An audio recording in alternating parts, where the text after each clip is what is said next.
And her first husband, who has one of my grandsons, and this is my daughter, my stepdaughter, in the choir at church where we got married. This is a picture. There's 5 generations in this picture. They're not all family, but they're close enough, but it is 5 generations. That's my first grandson. That's my daughter. That's my grandmother Garnet, and that's Jennifer. Garnet Mowerman, and Garnet you didn't mess with. Man, she was your best friend if she liked you, but if not, you didn't want to be around Garnet. Oh, but what a beautiful lady. And that's my father who has passed away. And of course me. What a handsome young man I was back then. Hardly any gray hair, full mustache. I mean, look at me now, goofy, Mr. Magoo. Oh, hello. This is my sister's family. My sister and her husband, Bill, and their 3 children who I've met, I believe, once. Greg, and I can't remember the 2 girls' name, but they're just beautiful people. And that's a picture of my mother-in-law again, and that's a beautiful picture of my mother. And that, yes, that is my mother. Beautiful, huh? I can't remember her age back then. And here, this is my mom, my sister, or her sister Sandy, my grandmother Garnet Mowerman, and my grandfather Melvin Mowerman. And my grandmother worked for Kroger's back in Illinois for, I don't know, 35 years I think, but my grandfather worked for Caterpillar for 40 years, had to take some time off. He went to Korea and killed a bunch of motherfucking Germans, came back, went back to work at the plant in Peoria, Illinois, East Peoria plant, and that little dude was shorter than, he only came up to my chin, and me and him used to have he helped raise me when I was a child. We'll get back into that later. And of course, there's my grandfather and my grandmother. Yeah. This is some of the stuff that I've collected over the years. And as you can see, I'm a huge Dale Jr. fan, Dale Earnhardt, you name it. And I've got autographed everything. That's me and Dale Jarrett together, so you can see it's actual proof. I do know these people. I'm a huge NASCAR nut. I won lunch, me and him, and about 20 guests at the Outback, and we all had filet mignon together. And after it was over, I had a 82 Seville 4-door, beautiful white, man. There wasn't anything wrong with the car. I paid $1,000 for it, man. It ran like a fucking rape tape. But he was in another Cadillac, and I saw him when we were leaving the restaurant. And I waved, I rolled down the window and said, "Hey, man, Dale, come on, man, let's run him to the airport. Come on, I'll race you." And, man, we hauled ass going down there. We were doing about 120 before we decided we better slow down. We're in the Las Vegas area, and Metro don't fucking around. If they catch you, man, you can say goodbye for a little while. Anyway.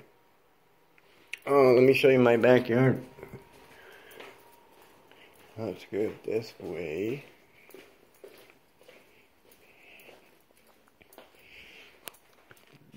Oh, yeah, let's go back over here for a second. I don't know if you can see in here. Let me turn on the light. This is a curio cabinet I got from my great aunt Ziva Gokin when she passed away out in Ridgecrest, California, which is where I was born. When I was born there was one Freaking stop sign. Stop sign, not a light. And I think there was a flashing yellow light at the corner. And you turned one way and you went down the main drag in Ridgecrest, California. The other way you went on the Channel Lake Naval Weapons Station, where they developed the ship-to-shore missile. They worked on all the guidance system. My aunt had a Q clearance, security clearance, and if you don't know what that is, that meant that she could do whatever she wanted, spend whatever money she wanted on guidance parts for these weapons that the United States was developing. Oh my God, it was so freaking cool when I was growing up, man. I've had a life, and that's why I'm doing this. And if it wasn't for the technology now, with everything going on, man, I just want to share. No big deal. Anyway, this is the curio cabinet, and that is red crystal. And the way you make red crystal is when you're melting the crystal, you add 24 karat gold to it, and that's the only way you can get red. And this right here is 24 karat gold inlaid lead crystal bell.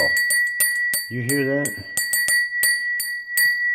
Oh, it's a chime from the gods.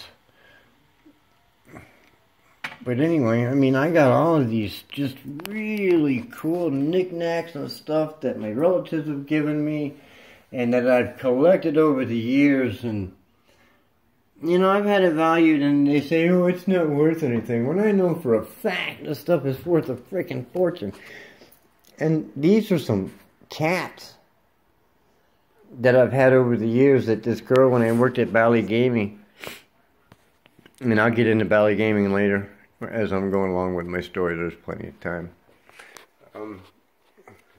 This is my cat, and what she would do is take a picture and use the packing stuff that we'd get glass in at Bally's for the slot machines, and she would take a felt tip marker, a black felt tip, and draw them. And this, her name was Ingrid, and beautiful young girl.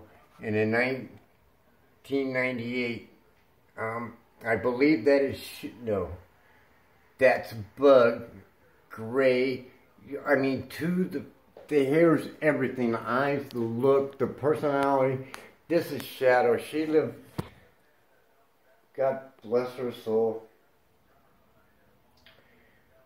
This was one of my favorite cats I've ever had. Shadow. She lived until she was 21 years old, and she didn't die of old age. She died of freaking leukemia. It was her time, and that's a picture from 1998, and I had her sign them. She wasn't going to sign them. I said, oh my God, Ingrid, you got to sign these pictures. You were going to be an artist someday. And I hope she is. I haven't looked, but I really do hope that she has become an artist, because she is a talent that's Tippett. And Tippett was a real good cat, beautiful Siamese, and just loving-dovey and everything. But when we had her neutered, or spayed, or I get it backwards all the time. We got her fixed. And we do that with all of our animals so they don't overpopulate. They screwed up the operation and she got really sick, and she only lived for a couple of years. And we did everything. We spent over like $1,500. So if anybody wants to send any money to help, no, I'm just kidding. You send you damn money. Anyway, this is my backyard. And this right here is going to be my fire pit. I'm going to bury this in the backyard, and I got 25 pounds of wood in there. There's my dog house for my dog when it's outside. And there's my tent. I'm going to have that set up and sleep out here and camp, have a fire out in the backyard. We'll sit around and tell camp stories. Listen to music. Wait till you see me dance. Yeah, I'm going to do that too. I told you I'm an embarrassing young man. I'll embarrass me, you, and everybody else. Okay. I mean, I've gone into restaurants and told people, do you know where that beautiful young lady is that's going to pay for my dinner? I think you just sat her. I'll wait until they seat her. And I'll stand outside and I'll walk in. Now I'm a partial owner, but people don't know who I am. But I'm here, I'm just on vacation, and there was a beautiful young lady. I just saw you seat her, and I think she's right over there. Wait, let me go find her. Tell her that I'm here. No, wait, I'll sneak up on her. Walk over, tap her on the shoulder. Excuse me, young lady, can I buy you dinner? I think I love you. Let's get married right now. And there's... I told you, I like to have fun, and I like to tell jokes and that.